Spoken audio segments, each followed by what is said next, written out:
neutral is excluded from compliance with section 250.122F in the case of parallel feeders because the neutral is not a grounding conductor. It is important to understand the distinct roles of the neutral and grounding conductors in an electrical system. The grounding conductor is the conductor that provides the path for fault current to return to the source. Its primary function is safety, providing a low impedance path for fault current to trip a circuit breaker or fuse, thus clearing the fault quickly and minimizing the risk of electrical shock or fire. The neutral conductor, on the other hand, is the conductor that provides the path for current to flow back to the source in a balanced system. In a balanced system, the current flowing through the neutral conductor is minimal, ideally zero, as the currents from the other phase conductors cancel each other out. In a parallel feeder system, the neutral conductors from each feeder are connected together to form a single neutral conductor. This single neutral conductor is then connected to the neutral bus in the service panel. Similarly, the grounding conductors from each feeder are also connected together to form a single grounding conductor. This single grounding conductor is then connected to the grounding bus in the service panel. The key distinction is that the neutral conductors in a parallel system are intended to carry the unbalanced load current, while the grounding conductors are intended to carry fault current. The reason why the neutral conductor is not required to comply with section 250.122F is because the neutral conductor is not a grounding conductor. The grounding conductor is the conductor that provides the path for fault current to return to the source, activating overcurrent protection devices. The neutral conductor provides the path for current to flow back to the source in a balanced system and should not be carrying substantial fault current under normal circumstances.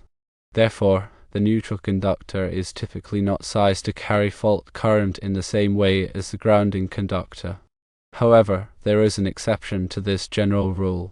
The exception arises when the neutral conductor is used as a grounding conductor. In this case, the neutral conductor must be sized to carry fault current. This situation is less common, especially in modern electrical systems where dedicated grounding conductors are the norm. But it is crucial to check if the specific installation utilizes the neutral as a grounding conductor, for example, in some older services or specific types of equipment. Firstly, the grounding conductor ensures a low impedance path for fault current to return to the source, enabling the rapid operation of overcurrent protection devices, like circuit breakers or fuses. Secondly, the neutral conductor carries the unbalanced current in a three-phase system. Thirdly, in a properly designed system, the neutral conductor should not carry significant fault current. Fourthly, paralleling conductors increases the overall ampacity of the feeder, allowing for larger loads to be served. Fifthly, section 250.122 of the National Electrical Code dictates the minimum size of equipment grounding conductors based on the rating of the overcurrent protective device in the circuit. Sixthly, section 250.122F addresses situations where conductors are paralleled in multiple raceways or cables. Seventhly, the exclusion of the neutral from section 250.122F in parallel feeder applications recognizes the neutral's primary role in carrying unbalanced load current, not fault current. Eighthly, in situations where the neutral is intentionally used as a grounding conductor, it must be sized accordingly to safely handle fault currents. Ninthly, proper grounding and bonding are essential for electrical safety, minimizing the risk of electrical shock and fire hazards. Tenthly, always consult the latest edition of the National Electrical Code and qualified electrical professionals for specific requirements and interpretations. A grounding conductor is typically sized according to NEC Table 250.122. Which correlates the size of the overcurrent protection device to the minimum size of the grounding conductor. This table ensures that the grounding conductor is capable of safely carrying the maximum available fault current back to the source, facilitating the quick operation of the overcurrent device. In a parallel feeder system, each feeder has its own grounding conductor, and all of these grounding conductors are connected to a common grounding bus. When a fault occurs on one of the feeders, the fault current will be divided among all of the grounding conductors in parallel, effectively reducing the current flowing through each individual grounding conductor. This allows for the use of smaller grounding conductors in each feeder, as long as the combined ampacity of all the grounding conductors is sufficient to carry the total fault current. The neutral conductor, however, is treated differently. The neutral conductor is intended to carry only the unbalanced load current, not fault current.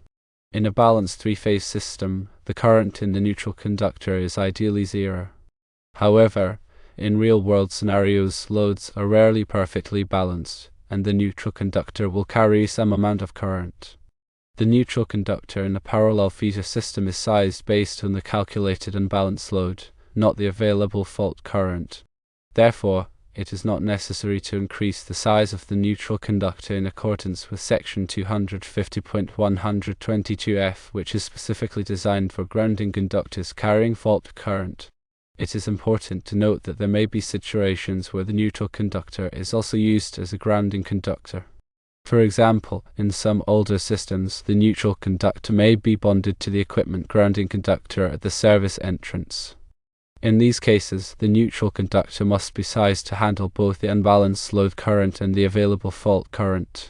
However, this is not the typical scenario, and in most modern electrical systems, the neutral conductor is kept separate from the grounding conductor. For clarity, let's reiterate the primary distinction between grounding and neutral conductors. Grounding conductors are dedicated to carrying fault current and providing a low impedance path back to the source to facilitate the operation of overcurrent protection devices. Neutral conductors are dedicated to carrying unbalanced load current and providing a return path for current in a balanced system. While there may be instances where a neutral conductor is also used for grounding purposes, this is not the norm, and the sizing requirements differ accordingly. Always consult the latest edition of the National Electrical Code NEC guidance from qualified electrical professionals to ensure that your electrical system is designed and installed in compliance with all applicable regulations. Here's a more detailed breakdown of why the neutral is excluded from section 250.122f in parallel feeders. Section 250.122 of the NEC deals with the sizing of equipment grounding conductors. The equipment grounding conductor, or EG, is the conductor used to connect the non-current carrying metal parts of equipment to the system grounded conductor, the grounding electrode conductor, or berth. This provides a lower impedance path for fault current to return to the source, allowing overcurrent protective devices like circuit breakers and fuses to quickly clear the fault. Section 250.122f specifically addresses the situation where conductors are run in parallel in multiple raceways or cables. It states that each equipment grounding conductor must be sized based on the adjusted overcurrent protective device rating. However, this requirement does not apply to the neutral conductor in a parallel feeder system. The reason for this exclusion lies in the fundamental difference between the function of the neutral conductor and the function of the equipment grounding conductor. The neutral conductor carries the unbalanced current in a three-phase system. In a perfectly balanced system, the current in the neutral conductor would be zero. However, in reality, loads are rarely perfectly balanced, so the neutral conductor will carry some amount of current. This current is determined by the difference in current between the three phases. The equipment grounding conductor, on the other hand, is not intended to carry current under normal operating conditions. It is only intended to carry current during a fault condition, when a phase conductor comes into contact with a non-current carrying metal part of equipment. During a fault condition, the equipment grounding conductor provides a low impedance path for the fault current to return to the source, allowing the overcurrent protective device to quickly clear the fault. Because the neutral conductor and the equipment grounding conductor have different functions, they are sized differently. The neutral conductor is sized based on the calculated imbalance load, while the equipment grounding conductor is sized based on the rating of the overcurrent protective device. In a parallel feeder system, the neutral conductors from each feeder are connected together to form a single neutral conductor. This single neutral conductor is then connected to the neutral bus in the service panel. The equipment grounding conductors from each feeder are also connected together to form a single equipment grounding conductor.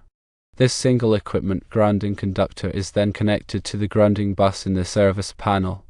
Because the neutral conductors are connected together, the current in each neutral conductor will be the same. Therefore, it is not necessary to increase the size of the neutral conductors in accordance with section 250.122f. The equipment grounding conductors, on the other hand, are not connected together. Therefore, each equipment grounding conductor must be sized based on the adjusted overcurrent protective device rating, as required by section 250.122f. It is important to note that there may be situations where the neutral conductor is also used as an equipment grounding conductor. For example, in some older systems, the neutral conductor may be bonded to the equipment grounding conductor at the service entrance. In these cases, the neutral conductor must be sized to handle both the unbalanced load current and the available fault current. However, this is not the typical scenario, and in most modern electrical systems, the neutral conductor is kept separate from the equipment grounding conductor. Here is a summary of the key points.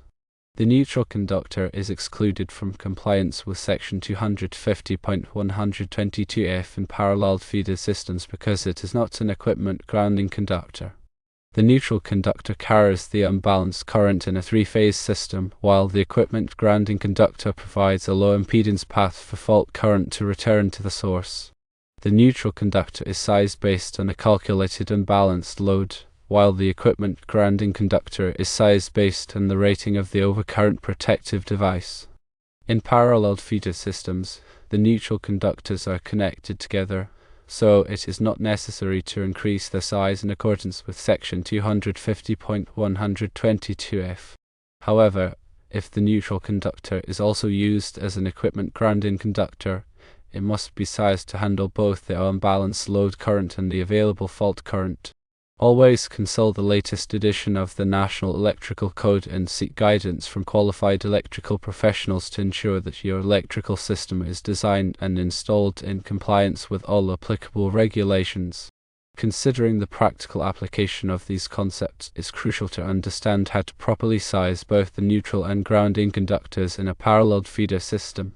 Firstly, determine the total load that the feeder will serve. This involves calculating the demand load for all connected equipment, taking into account any applicable demand factors.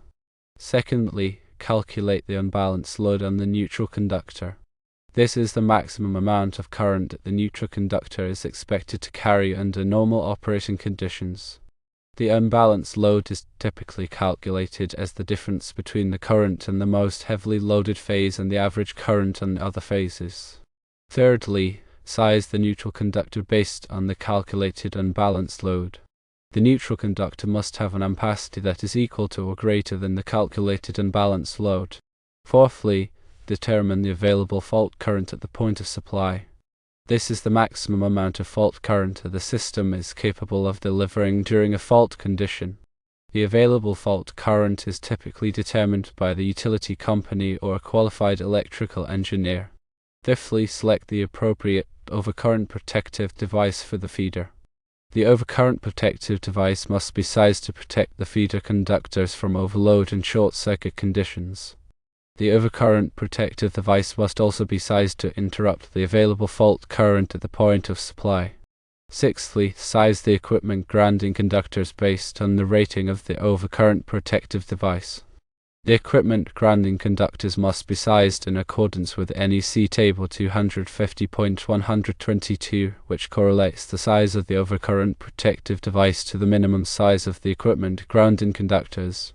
Seventhly, ensure that all grounding and bonding connections are properly made. Proper grounding and bonding are essential for electrical safety, minimizing the risk of electrical shock and fire hazards. All grounding and bonding connections must be made in accordance with the requirements of the National Electrical Code. Eighthly, document all calculations and design decisions. Proper documentation is essential for future reference and troubleshooting. All calculations and design decisions should be clearly documented and readily available for inspection. Ninthly, consult with a qualified electrical engineer or inspector. It is always a good idea to consult with a qualified electrical engineer or inspector to ensure that your electrical system is designed and installed in accordance with all applicable codes and regulations. Tenthly, stay up to date on the latest changes to the National Electrical Code.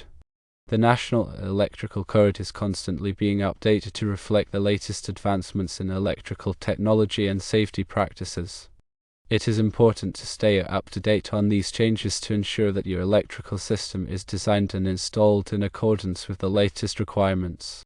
For example, consider a 480-volt, 3-phase, 4-wire feeder supplying a panel board. The feeder is protected by a 200-amp circuit breaker. The calculated unbalanced load on the neutral conductor is 50 amps. To size the neutral conductor, we would need to select a conductor with an ampacity of at least 50 amps. According to NEC Table 310.16, a number 6 AWG copper conductor with THHN insulation has an ampacity of 55 amps, which would be suitable for this application. To size the equipment grounding conductors, we would refer to NEC Table 250.122. For a 200 amp overcurrent protective device, the minimum size equipment grounding conductor is number 6 AWG copper. Therefore, we would need to install a number 6 AWG copper equipment grounding conductor for each of the parallel feeders. In summary, the exclusion of the neutral from section 250.122F in parallel feeder systems is based on the fundamental difference between the function of the neutral conductor and the function of the equipment grounding conductor. The neutral conductor carries the unbalanced current in a 3-phase system, while the equipment grounding conductor provides a low impedance path for fault current to return to the source. By understanding these distinct roles and the applicable requirements of the National Electrical Code, you can ensure that your electrical system is designed and installed safely and effectively.